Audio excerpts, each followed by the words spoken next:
Hello मेरे प्यारे student, मैं सी कुमार आप लोगों का सी के जी एस अकेडमी में स्वागत है। मैं आज लेकर आया हूँ चैप्टर आपका खनिज एवं ऊर्जा संसाधन, जो काफी इंपॉर्टेंट चैप्टर है। और प्रत्येक साल यहाँ से क्या है 3-4 क्वेश्चन, चाहे 2 मार्क्स हो 5 मार्क्स हो, और ऑब्जेक्टिव 15 से 20 ऑब्जेक्टिव इस चैप्टर से प्रत्येक वर्ष पूछा जाता है। इसलिए चैप्टर आपके लिए क्या हो जाता है, बहुत ज्यादा इंपॉर्टेंट है। इसलिए इसको हम बेसिक से लेकर यानी हार्ड लेवल तक को क्या करेंगे, पढ़ेंगे आज। तो देख लीजिए, चैप्टर है आपका खनिज एवं ऊर्जा संसाधन। क्या नाम है चैप्टर का? खनिज एवं ऊर्जा संसाधन। तो सबसे पहले हम लोग पढ़ेंगे खनिज के बारे में। खनिज पढ़ने के बाद कहाँ जाएंगे, ऊर्जा संसाधन के बारे में पढ़ेंगे। तो देखिए, सबसे पहले खनिज किसे कहते हैं। तो खनिज होता क्या, आप लोग पता होगा खनिज किसे कहते हैं। तो यानी क्या है, पृथ्वी के ऊपरी परत में विद्यमान धातु युक्त ठोस पदार्थ को क्या कहते हैं, खनिज कहते हैं। जो पृथ्वी के ऊपरी परत में जो भी मतलब पाया जाता है, धातु युक्त ठोस हो या अधातु युक्त, दोनों हो सकता है, क्या कहलाएगा आपका, खनिज कहलाता है। जैसे एग्जाम्पल के रूप में अगर देखा जाए खनिज के एग्जाम्पल, जैसे मान लीजिए बॉक्साइट क्या है, एक खनिज है। बॉक्साइट क्या है, खनिज है आपका। लौह अयस्क क्या है आपका, लौह अयस्क भी क्या है, खनिज है। पेट्रोलियम क्या है, ये भी खनिज है आपका। पेट्रोलियम भी क्या है, खनिज है। अभ्रक क्या है, ये भी आपका खनिज है। अभ्रक भी क्या है, खनिज है। कोयला भी क्या है आपका, खनिज है। यानी बहुत सा क्या है आपका, खनिज है। ये कैसे कर देते हैं, ये सब क्या आपका खनिज है। तो ये प्रमुख खनिज जो है, ये खनिज के बारे में पढ़ना है। तो आपको ये पता होगा विश्व में कितने खनिज पाए जाते हैं। अगर पूरे विश्व की बात किया जाए तो विश्व में खनिज कितने हैं आपका, 2000। आप लोग साथ ही साथ नोट्स बनाते चलिएगा, ताकि आपको क्या हो, बाद में इसको दोबारा रिवाइज करने में क्या हो, आपको सहूलियत प्रदान हो। तो चलिए देखिए, विश्व में कितने खनिज पाए जाते हैं, लगभग में 2000। कहीं पूछेगा भारत में कितने खनिज पाए जाते हैं, तो भारत में की अगर चर्चा करें तो भारत में लगभग में 100 खनिज पाए जाते हैं। कितना, 100 खनिज से अधिक पाया जाता है भारत में। कितना खनिज पाया जाता है, 100 से अधिक भारत में खनिज आपका पाया जाता है। अब देखिए, हम आते हैं खनिज के टाइप्स पर। खनिज जो होते हैं 2 प्रकार के होते हैं। खनिज कितने प्रकार के होते हैं, खनिज जो है 2 प्रकार के होते हैं। कितने प्रकार के होते हैं, 2 प्रकार के होते हैं खनिज। कितने प्रकार के होते हैं खनिज, 2 प्रकार के होते हैं। एक होता है आपका धात्विक खनिज, दूसरा होता है अधात्विक खनिज। एक क्या होता है आपका, धात्विक खनिज, एक धात्विक खनिज होता है, और दूसरा क्या होता है, अधात्विक खनिज होता है। क्या होता है, अधात्विक खनिज होता है। खनिज कितने प्रकार के होते हैं, 2 प्रकार के। धात्विक खनिज होता है और क्या होता है, अधात्विक खनिज होता है। तो देखिए, धात्विक खनिज किसे कहते हैं, तो जिस खनिज में धातु पाया जाता है उसे धात्विक खनिज कहते हैं। जिस खनिज में धातु पाया जाता है उससे क्या कहते हैं, धात्विक खनिज कहते हैं। अधात्विक खनिज किसे कहेंगे, जिस खनिज में अधातु पाया जाता है उसे क्या कहते हैं, अधात्विक खनिज कहते हैं। या धातु नहीं पाया जाता उसे क्या कहते हैं, अधात्विक खनिज कहते हैं। धात्विक खनिज का अगर एग्जाम्पल देखा जाए तो क्या हो जाएगा आपका, लोहा हो जाएगा, तांबा हो जाएगा, मैग्नीज, एल्यूमिनियम, ये सब क्या आपका धात्विक खनिज का एग्जाम्पल है। और धात्विक में अगर देखेंगे तो क्या हो जाएगा आपका, कोयला, ये क्या हो जाएगा आपका अधात्विक। ग्रेफाइट, ये क्या हो जाएगा आपका, ग्रेफाइट, ये क्या आपका अधात्विक कह सकते हैं। क्या कह सकते हैं, इसका पेट्रोलियम हो गया, पेट्रोलियम, ये भी क्या आएगा, अधात्विक में आएगा। इसके बाद देख लीजिए चूना पत्थर, ये भी क्या आएगा, अधात्विक। अभ्रक, अभ्रक को हम माइका भी कहते हैं। ये सब क्या आएगा आपका, अधात्विक खनिज के अंतर्गत आता है। अब एग्जाम में कभी कभी पूछ देता है कि धात्विक खनिज और अधात्विक खनिज में अंतर क्या पूछतेगा आपसे, दोनों में डिफरेंट क्या है, अंतर क्या है, अंतर पूछ देता है। तो 2-3 पॉइंट हम क्या करेंगे, अंतर याद रखेंगे, ज्यादा नहीं याद रखेंगे, क्योंकि 2 मार्क्स में ये पूछा जाता है। तो देख लो, धात्विक खनिज में पहला पॉइंट क्या लिखेंगे, एक तरफ क्या हो जाएगा आपका धात्विक के बारे में, और दूसरा तरफ क्या हो जाएगा अधात्विक के बारे में। क्या हो जाएगा, अधात्विक खनिज के बारे में। तो देखिए, धात्विक में पहला पॉइंट क्या हो जाएगा, लिखेंगे इसमें धातु पाई जाती है। इसमें धातु पाई जाती है। क्या पाई जाती है, धातु पाई जाती है। इसमें पहला पॉइंट लिखेंगे, इसमें धातु नहीं पाई जाती, मतलब अधातु पाई जाती है। क्या पाई जाती है, अधातु पाई जाती है। क्या पाया जाता है इसमें, अधातु। धात्विक खनिज में दूसरा पॉइंट अगर लिखेंगे, देख लीजिए, तो धात्विक खनिज क्या होता है, थोड़ा महंगा होता है। क्या होता है, महंगा होता है। ये धात्विक खनिज क्या होता है, महंगा होता है। और अधात्विक खनिज धात्विक खनिज की तुलना में क्या होता है, सस्ता होता है। ये क्या होता है? सस्ता होता है धात्विक खनिज। इसके बाद देखिए धात्विक खनिज का तीसरा पॉइंट लिख लेंगे, यह चमकीला होता है। क्या होता है? चमकीला होता है। कैसा होता है? चमकीला होता है।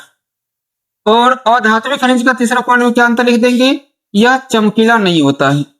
ये क्या होता है? चमकीला नहीं होता। ज्यादा पॉइंट हमें याद नहीं करना, कम से कम 3 पॉइंट ही याद रखना, ज्यादा नहीं है। तो बहुत 10-20 पॉइंट भी बन सकता है, लेकिन क्या करना, आपको ज्यादा याद रखना नहीं है। अब देखिए आगे हम पढ़ते हैं धात्विक खनिज के टाइप्स। धात्विक खनिज को भी कितने टाइप्स में बांट दिया गया है? 2 टाइप्स में।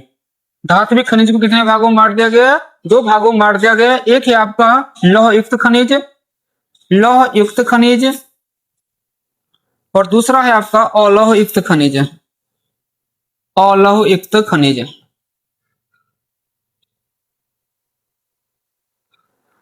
क्या आपका लौह युक्त खनिज है, दूसरा क्या है? अलौह युक्त खनिज है। अब देखिए लौह युक्त खनिज किसे कहेंगे? कहेंगे जिस खनिज में क्या है, लोहा की मात्रा पाई जाती है उसे लौह युक्त खनिज कहते हैं, और जिसमें लोहा की मात्रा नहीं पाई जाती उसे अलौह युक्त खनिज कहते हैं। सबसे ज्यादा मायने रखता है आपका एग्जाम्पल। ऑब्जेक्टिव पूछेगा कौन लौह युक्त खनिज है और कौन अलौह युक्त खनिज है, एग्जाम्पल सबसे ज्यादा मायने रखता है। तो लौह युक्त खनिज में देख लीजिए आपका लोहा, मैंगनीज, ये सब क्या आएगा? लौह युक्त। लोहा, मैंगनीज, ये क्या आ जाएगा आपका? लौह युक्त खनिज में आ जाएगा। और लौह युक्त खनिज का अगर एग्जांपल देखा जाए तो अलौह युक्त खनिज का एग्जांपल क्या हो जाएगा आपका? तांबा, बॉक्साइट, ये सब क्या आ जाएगा? अलौह युक्त खनिज। तांबा, बॉक्साइट, ये सब क्या आ जाता है? अलौह युक्त खनिज आ जाएगा। तो ये सब समझ में आ रहा है आप लोग को, लौह युक्त खनिज और अलौह युक्त खनिज। इसी तरह से जिस तरह से धात्विक खनिज 2 प्रकार के होते हैं, लौह युक्त और अलौह युक्त, उसी तरह से क्या होते हैं आपका अधात्विक खनिज भी 2 प्रकार के होते हैं। कितने प्रकार के होते हैं? अधात्विक खनिज भी 2 प्रकार के होते हैं। तो देख लेते हैं कौन कौन होते हैं। एक होता है आपका कार्बनिक,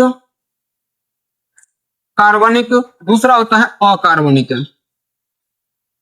क्या होता है? एक का कार्बनिक खनिज होता है, दूसरा क्या होता है? अकार्बनिक खनिज होता है। कार्बनिक खनिज किसे कहते हैं? जिसमें कार्बन की मात्रा पाई जाती है उसे कार्बनिक खनिज कहते हैं, जिसमें कार्बन की मात्रा नहीं पाई जाती उसे अकार्बनिक खनिज कहते हैं। तो जैसे कार्बनिक खनिज में आपका क्या आ जाएगा? कोयला, पेट्रोलियम, प्राकृतिक गैस, ये सब क्या आ जाएगा? कार्बनिक खनिज। क्या क्या आ जाएगा? इसका एग्जाम्पल अगर देखा जाए तो एग्जाम्पल में क्या हो सकता है? कोयला, पेट्रोलियम, पेट्रोलियम, प्राकृतिक गैस, प्राकृतिक गैस, ये सब क्या आ जाएगा आपका? कार्बनिक खनिज। और कार्बनिक खनिज का अगर एग्जांपल देखा जाए तो क्या हो जाएगा? और कार्बनिक खनिज में क्या आ जाएगा? चूना पत्थर, क्या आ जाएगा? चूना पत्थर, अभ्रक, ये सब क्या आ जाएगा? जैसे चूना पत्थर, चूना पत्थर, अभ्रक, ये सब क्या आ जाएगा आपका? अकार्बनिक खनिज के एग्जाम्पल आ जाएगा। तो हमें आशा है कि आप लोगों को क्या है, खनिज अच्छे से समझ में आ गया होगा। तो खनिज में समझ में आ गया तो हम खनिज में थोड़ा सा आगे बढ़ते हैं। अगला टॉपिक है आपका खनिज की विशेषता। खनिज की विशेषता क्या है?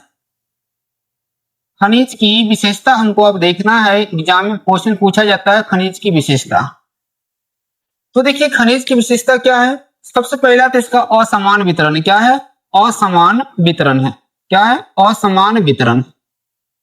दूसरा क्या है? बनने में लाखों करोड़ों वर्ष लगते हैं। बनने में लाखों करोड़ों वर्ष लगते हैं। लाखों करोड़ों वर्ष लगते हैं। बनने में क्या होते हैं? लाखों करोड़ों वर्ष लगते हैं। जिनको नोट्स बनाना है इस चैप्टर का, साथ ही साथ नोट्स बनाते चलिएगा, ताकि क्या हो, आसानी से आपका नोट्स भी तैयार हो जाए, पूरे समझ में भी आ जाए, और बाद में अगर रिवाइज करने का मन होगा तो रिवाइज भी कर सकते हैं। नेक्स्ट देखिए आपका इन्हीं पहला क्या हो जाएगा? असमान वितरण है। बनने में लाखों करोड़ों वर्ष लगते हैं। इसके बाद ये जीवाश्म ईंधन होता है। क्या होता है? जीवाश्म ईंधन है। इसके बाद ये इसको समाप्य संसाधन कहते हैं। क्या कहते हैं? समाप्य संसाधन कहते हैं। समाप्त हो जाता है एक बार उपयोग करने के बाद। इसे हम कहते हैं अनवीकरणीय संसाधन। क्या कहते हैं? अनवीकरणीय संसाधन कहते हैं। क्या कहते हैं? अनवीकरणीय संसाधन में इसको कहा जाता है। और क्या कह सकते हैं? इसको परंपरागत स्रोत भी कहते हैं। परंपरागत स्रोत कहा जाता है। क्या होता है? परंपरागत स्रोत कहा जाता है। तो यानी क्या है, इसलिए खनिजों का संरक्षण आपको जरूरी है। क्वेश्चन पूछेगा खनिजों का संरक्षण क्यों जरूरी है, कहेंगे खनिजों का क्या है? वितरण असमान है, बनने में लाखों करोड़ों वर्ष लगते हैं, ये जीवाश्म ईंधन है, समाप्य संसाधन है, और ये क्या है, इसलिए इसका क्या करना चाहिए? संरक्षण करना चाहिए। क्या करना चाहिए? संरक्षण जरूरी है। संरक्षण जरूरी है। एग्जाम में क्वेश्चन बार बार एग्जाम में पूछा जाता है। ये टॉपिक जो आपका क्या हो गया, मोस्ट वेरी वेरी इंपॉर्टेंट हो गया, यानी वीवीआई इस टॉपिक को हम मान सकते हैं। नेक्स्ट देखिए, आपको खनिज के बारे में हमको पढ़ना है, कुछ धात्विक खनिज के बारे में। तो कुछ चल रहे हैं, जैसे मान लीजिए लौह खनिज के बारे में पढ़ना है, लौह अयस्क के प्रकार। क्या पढ़ेंगे, लौह अयस्क के प्रकार। तो देखिए लौह अयस्क के प्रकार, ये भी बहुत इंपॉर्टेंट टॉपिक है। यानी आज जो हम पढ़ेंगे अभी खास करके क्या है, जो भी पढ़ेंगे टॉपिक हो, फैक्ट टॉपिक पढ़ेंगे जो इंपॉर्टेंट है, जो एग्जाम में बार बार पूछा ही जाता है। ये भी क्या है आपका most very very important topic है ये, लौह अयस्क के प्रकार। तो लौह अयस्क के प्रकार कौन कौन से आपको पता है? लौह अयस्क के प्रकार देखिए कौन कौन सा है, पता है आप लोग को? हेमेटाइट है, कौन सा है? Hematite, magnetite, hematite, magnetite, limonite, क्या है? लिमोनाइट, और सीडेराइट। क्या है? सीडेराइट। ये क्या है आपका लौह अयस्क का प्रकार है। कौन कौन? Hematite, magnetite, limonite, siderite. ये क्या आपका लौह अयस्क का प्रकार है। और भारत में सबसे ज्यादा कौन सा लौह अयस्क मिलता है आपका? हेमेटाइट। भारत में सर्वाधिक कौन सा मिलता है आपका? हेमेटाइट मिलता है। भारत में अगर सर्वाधिक पूछेगा कौन सा मिलता है, तो हेमेटाइट मिलता है सर्वाधिक, सबसे ज्यादा यही मिलता है आपका भारत में। लौह अयस्क देखिए इसको क्या कहा जाता है पता है? अन्य नाम क्या है? उद्योगों की जननी कहते हैं। क्या कहते हैं? उद्योगों की जननी कहते हैं। पूछेगा क्यों कहते हैं? क्योंकि ये अन्य उद्योगों के लिए क्या करता है? कच्चा माल प्रदान करता है। इसे हम आधारभूत उद्योग भी कहते हैं। क्या कहते हैं? आधारभूत उद्योग। आधारभूत उद्योग कहा जाता है। क्यों कहा जाता है? क्योंकि ये क्या करता है? आधारभूत उद्योग की परिभाषा ये है, जो उद्योग किसी अन्य उद्योग का कच्चा माल प्रदान करता है, क्या कहलाता है? आधारभूत उद्योग। उद्योग की जननी क्यों कहा जाता है? ये तो अन्य उद्योग के लिए कच्चा माल प्रदान करता ही है, साथ में क्या है, किसी उद्योग की स्थापना करना तो उसके ढांचा के निर्माण के लिए भी क्या चाहिए आपको? लोहा की आवश्यकता पड़ता है। इसलिए इसको उद्योगों की जननी कहा जाता है, क्योंकि उसके पाठ पुर्जा है, यानी मशीन है, सारा कुछ किससे बना होता है? लोहा से बना होता है। किससे बना होता है? लोहा से। इसलिए लौह अयस्क को क्या कहा जाता है? उद्योगों की जननी भी कहा जाता है। क्या कहा जाता है? लौह अयस्क को उद्योगों की जननी कहा जाता है। आपको पूछेगा आपसे ये क्वेश्चन कि भारत में जो है सर्वाधिक लौह अयस्क का उत्पादन कहाँ होता है? भारत में सर्वाधिक सर्वाधिक उत्पादन इसका कहाँ होता है बताइए? कोई बच्चे हैं? तो वो होता है उड़ीसा में। कहाँ होता है? उड़ीसा में लौह अयस्क का सर्वाधिक उत्पादन होता है। कहाँ होता है? उड़ीसा में क्या होता है? लौह अयस्क का सबसे ज्यादा उत्पादन होता है आपका। इसके बाद देख लीजिए, हम लोग पढ़ रहे हैं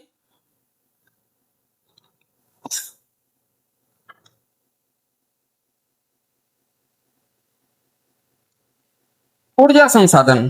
क्या पढ़ रहे हैं? ऊर्जा संसाधन। जो इंपॉर्टेंट टॉपिक है, ज्यादा से ज्यादा हम उसी चीज को भी कवरेज कर रहे हैं। तो देखिए ऊर्जा संसाधन, क्योंकि इसका एक वीडियो संभव नहीं है, कम से कम 2-3 वीडियो पढ़ेंगे तब जाकर क्या होगा, खनिज और ऊर्जा संसाधन समाप्त होगा पूर्ण रूप से। तो देखिए ऊर्जा संसाधन के बारे में, तो ऊर्जा संसाधन क्या होता है? जिससे हमें क्या होता है? एनर्जी प्राप्त होता है। वो संसाधन क्या कहलाता है आपका?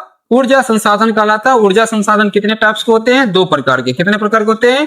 2 प्रकार के होते हैं ऊर्जा संसाधन। तो देखिए कौन कौन होता है? एक होता है आपका नवीकरणीय ऊर्जा स्रोत। क्या होता है? नवीकरणीय ऊर्जा स्रोत। और दूसरा क्या होता है? और नवीकरणीय ऊर्जा स्रोत। और नवीकरणीय ऊर्जा स्रोत होता है। यहां से ये टॉपिक आपका ये दोनों नवीकरणीय और अनवीकरणीय वीवीआई हो गया। तो देखिए नवीकरणीय किसे कहते हैं? जिसका यानी जिस ऊर्जा का उपयोग हम एक बार कर लेंगे, पुनः फिर वापस आके फिर से दोबारा उपयोग कर सकते हैं, तो क्या कहलाएगा आपका? नवीकरणीय। और नवीकरणीय ऊर्जा स्रोत, जिसका एक बार उपयोग कर लिए और वो समाप्त हो गया, वो क्या कहलाता है? और नवीकरणीय ऊर्जा स्रोत। अगर एग्जाम्पल देखा जाए तो नवीकरणीय के एग्जाम्पल देख लीजिए, आपका क्या हो जाएगा? नवीकरणीय का सौर ऊर्जा क्या है आपका? नवीकरणीय ऊर्जा स्रोत है। सौर ऊर्जा, पवन ऊर्जा, जल विद्युत ऊर्जा, जल विद्युत ऊर्जा, ज्वारीय ऊर्जा, ज्वारीय ऊर्जा, भूतापीय ऊर्जा, भूतापीय ऊर्जा, ये सब क्या है आपका? नवीकरणीय ऊर्जा स्रोत है। और नवीकरणीय ऊर्जा स्रोत का एग्जाम्पल अगर देखा जाए तो क्या हो जाएगा, बता सकते हैं? और नवीकरणीय का जैसे जीवाश्म ईंधन, जीवाश्म ईंधन ये क्या आपका? और नवीकरणीय ऊर्जा स्रोत। एलपीजी क्या है? और नवीकरणीय ऊर्जा स्रोत। इसके बाद प्राकृतिक गैस, ये भी क्या है? प्राकृतिक गैस भी क्या है आपका? और नवीकरणीय ऊर्जा स्रोत। कोयला क्या है? और नवीकरणीय ऊर्जा स्रोत है, ईटीसी। ये सब क्या आपका? और नवीकरणीय ऊर्जा स्रोत है। अब देखिए कभी कभी नवीकरणीय और अनवीकरणीय में अंतर भी पूछा जाता है। क्या पूछा जाता है? अंतर पूछा जाएगा। क्या पूछेगा आपको? डिफरेंट दोनों में पूछेगा। क्या पूछेगा? तो देखिए यहीं से हम देख लेते हैं नवीकरणीय और अनवीकरणीय में क्या होता है। तो नवीकरणीय में पहला पॉइंट क्या लिख सकते हैं? यह असमाप्य संसाधन है, सॉरी असमाप्य ऊर्जा स्रोत है। क्या है? असमाप्य ऊर्जा स्रोत है। कौन? नवीकरणीय। और इसको क्या लिख सकते हैं? यह समाप्य ऊर्जा स्रोत है। क्या है ये? समाप्य ऊर्जा स्रोत है। क्या है? समाप्य ऊर्जा स्रोत है ये। कौन? आपका और नवीकरणीय। नवीकरणीय में दूसरा पॉइंट क्या हो सकता है बताइए तो? नवीकरणीय में दूसरा पॉइंट क्या हो सकता है? इसका प्रयोग जो होता है बार बार किया जा सकता है। क्या करते हैं? बार बार प्रयोग होता है। बार बार प्रयोग होता है। और इसमें क्या लिख सकते हैं? इसका प्रयोग क्या होता है? सिर्फ एक बार होता है। सिर्फ एक बार प्रयोग होता है। क्या होता है? सिर्फ एक बार प्रयोग होता है, याद रखिएगा। और नवीकरणीय का उपयोग क्या कर सकते हैं? सिर्फ एक बार। तीसरा क्या कर सकते हैं? यह प्रदूषण मुक्त होता है, यानी मतलब प्रदूषण नहीं फैलाता है। प्रदूषण नहीं फैलाता है। नवीकरणीय जो होता है प्रदूषण नहीं फैलाता है। लेकिन और नवीकरणीय क्या करता है? आपका प्रदूषण फैलाता है। क्या करता है? प्रदूषण फैलाता है। क्या करता है? प्रदूषण फैलाता है। अब देखिए हम लोग क्या करते हैं, एक ऊर्जा स्रोत है आपका नवीकरणीय, सही नाभिकीय ऊर्जा स्रोत, वो भी पढ़ लेते हैं। नाभिकीय ऊर्जा किसे कहते हैं? नाभिकीय ऊर्जा किसे कहा जाता है? एग्जाम में बड़ा इंपॉर्टेंट क्वेश्चन है ये सब। तो आज जो भी हम टॉपिक पढ़ा रहे हैं वो 2 मार्क्स के लिए बहुत ज्यादा ही इंपॉर्टेंट है, और ऑब्जेक्टिव के लिए तो कहना ही नहीं है कुछ, यानी इतना पूछा जाता है कहना मुश्किल है। तो देखिए नाभिकीय ऊर्जा, तो नाभिकीय ऊर्जा किसे कहते हैं? तो कहेंगे परमाणु के नाभिक के क्या है विखंडन से जो ऊर्जा उत्पन्न होती है उसे नाभिकीय ऊर्जा कहते हैं। तो देखिए भारत में बहुत सारे नाभिकीय ऊर्जा केंद्र है। तो हम क्या कर रहे हैं, आज कुछ नाभिकीय ऊर्जा केंद्र का नाम देख रहे हैं और वो उसका स्थान कहाँ है वो देख रहे हैं। भारत के प्रमुख नाभिकीय ऊर्जा केंद्र का क्या है आपका नाम। तो देखिए नाभिकीय ऊर्जा केंद्र कहाँ है, केंद्र देख लेते हैं, और क्या देखते हैं वो स्थान देख लेते हैं, और उसकी स्थापना कब हुआ वो भी देख लेते हैं। तो देखिए सबसे पहले देखते हैं हम लोग तारापुर। तारापुर कहां पड़ता है आपका? महाराष्ट्र में। कहां पड़ता है? महाराष्ट्र में पड़ता है तारापुर। और इसकी स्थापना कब हुआ था? 1969 में। कब हुआ था? 1969 में हुआ था तारापुर। इसके बाद देखते हैं कुडनकुलम। क्या देखते हैं? कुडनकुलम। तो कुडनकुलम कहां है आपका? तमिलनाडु में। कितना कहां है? तमिलनाडु में है। और इसकी स्थापना कब हुआ था? 2013। अब देखिए सबका कुछ क्षमता भी देखते हैं, यानी कितना मेगावाट जो बिजली उत्पादन करता है। तो तारापुर कितना करता है? 1400 मेगावाट। कितना? 1400 मेगावाट उत्पादन करता है। कुडनकुलम कितना उत्पादन करता है? 2000 मेगावाट। यानी यहाँ पर 2 संयंत्र लगा हुआ है, 1000 मेगावाट के 2 लगा हुआ है। इसके बाद देखिए तमिलनाडु में एक और है, बता सकते हैं कौन सा है तमिलनाडु में? कलपक्कम। क्या है? तमिलनाडु में एक और है कलपक्कम, उसको भी साथ में लिख लेते हैं कलपक्कम। तो कलपक्कम कहाँ है आपका? तमिलनाडु में ही है। कहाँ है? तमिलनाडु में ही है कलपक्कम। और इसकी स्थापना कब हुआ था अगर पूछेगा तो कलपक्कम का बता सकते हैं कोई? 1984 में। कब हुआ था? 1984 में हुआ था। और ये मतलब कितना मेगावाट क्षमता उत्पादन करता है? 440। इसके बाद आपका है नरौरा। तो देखिए नरौरा मतलब जो है परमाणु ऊर्जा संयंत्र कहाँ है? ये आपका पड़ता है उत्तर प्रदेश। कहाँ पड़ता है? उत्तर प्रदेश में पड़ता है नरौरा। कहाँ पड़ता है? उत्तर प्रदेश में पड़ता है आपका नरौरा। इसकी स्थापना कब हुआ था? 1991 में। कहाँ पड़ता है? यानी वो सॉरी इसका उत्पादन कितना करता है? ये 440 मेगावाट। कितना करता है? 440 मेगावाट। इसके बाद आपका है काकरापारा। कहाँ है? क्या है? काकरापारा। काकरापारा, पारा कहो या काकरापार कहो, ये कहाँ पड़ता है आपका? गुजरात में। कहाँ पड़ता है? गुजरात में पड़ता है। और ये कितना उत्पादन करता है? सॉरी इसकी स्थापना कब हुआ तो पहले ये देख लेते हैं 1993 में। और कितना उत्पादन करता है? 1140 मेगावाट। कितना करता है? 1140 मेगावाट करता है। एक और है आपका रावत भाटा। तो यहां देख लेते हैं, इधर जगह नहीं है इसलिए यहां देख रहे हैं क्या है? रावत भाटा।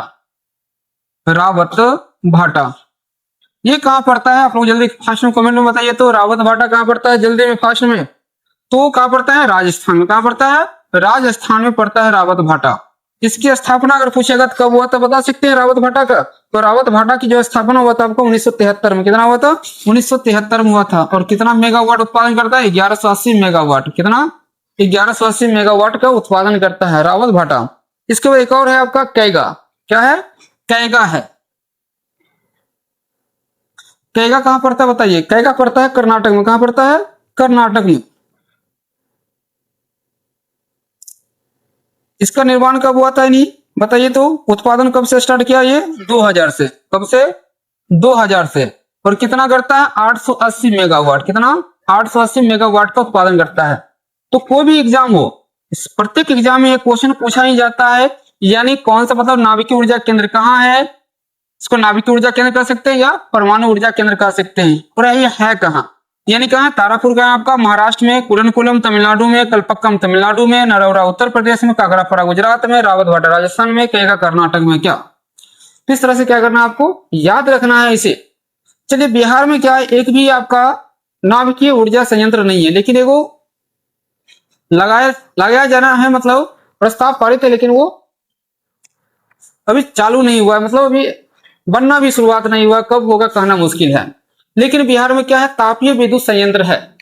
तो देख लेते हैं बिहार के प्रमुख, यहां पर बिहार के प्रमुख तापीय विद्युत संयंत्र। बिहार के प्रमुख तापीय विद्युत संयंत्र जिससे बिजली का उत्पादन होता है। बिहार के प्रमुख तापीय विद्युत संयंत्र को हम लोग क्या कर रहे हैं? देख रहे हैं। बिहार में कौन कौन सा क्या है आपका? तापीय विद्युत संयंत्र है। बिहार में क्या है? कौन कौन सा आपको क्या है? तापीय विद्युत संयंत्र है। तो देखिए कौन कौन सा आपका बिहार में। तो एक है आपका बाढ़। क्या है? बाढ़। ये कौन सा जिला में पड़ता है आपका? पटना में। कहां पड़ता है? पटना में ये पड़ता है। कहां पड़ता है? पटना में पड़ता है। दूसरा आप नाम सुने ही होंगे, बरौनी। बरौनी कहां पड़ता है आपका? बेगूसराय जिला में। कौन सा जिला में पड़ता है? बेगूसराय जिला में पड़ता है बरौनी।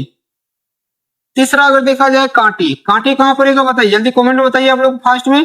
कांटी जो है आपका तापीय विद्युत संयंत्र कहां पड़ता है? तो कांटी आपको कहां पड़ेगा? मुजफ्फरपुर में। कहां पड़ता है? कांटी मुजफ्फरपुर में पड़ता है। इसके बाद कहलगांव। कहलगांव कहां पड़ता है? जल्दी बताइए फास्ट में। कहलगांव कहां पड़ता है? जल्दी बताइए फास्ट में। कहलगांव कहां पड़ता है? तो कहलगांव कहां पड़ेगा आपका? भागलपुर। कहां पड़ता है? भागलपुर में। और है बिहार में क्या तापीय विद्युत संयंत्र? जल्दी बताइए। हाँ एक और है नवीनगर। कौन है आपका? नवीनगर। नवीनगर कहां पड़ता है बता ही सकते हैं? कौन सा जिला में? औरंगाबाद। नवीनगर कहां पड़ता है? कौन सा जिला में? औरंगाबाद में पड़ता है। औरंगाबाद कहां पड़ता है? औरंगाबाद में पड़ता है आपका नवीनगर। अब देखिए पूछेगा बिहार का सबसे बड़ा जो है तापीय विद्युत संयंत्र कौन सा है? तो बिहार का सबसे बड़ा जो पूछेगा आपका ये बाढ़ है। कौन है? बाढ़ है आपका। और यहाँ पर कितना बिजली उत्पादन होता है पता है आप लोग को? 3300 मेगावाट। कितना होता है? 3300 मेगावाट जो होता है बिजली उत्पादन किससे होता है? यानी बाढ़ से होता है आपका। यानी बाढ़ जो है आपका। और ये सब को कौन सा कंपनी चलाता है? कौन सी संस्था चलाता है? ये सब से मतलब जो है सब संस्था किससे जुड़ा हुआ है? यानी कौन सी संस्था इसे संचालित करता है? एनटीपीसी। कौन चलता है? एनटीपीसी जो संस्था है ये करता है। आप लोग कमेंट में जरूर बताइएगा एनटीपीसी का फुल फॉर्म। जल्दी फास्ट में बताइए तो एनटीपीसी का फुल फॉर्म क्या होता है?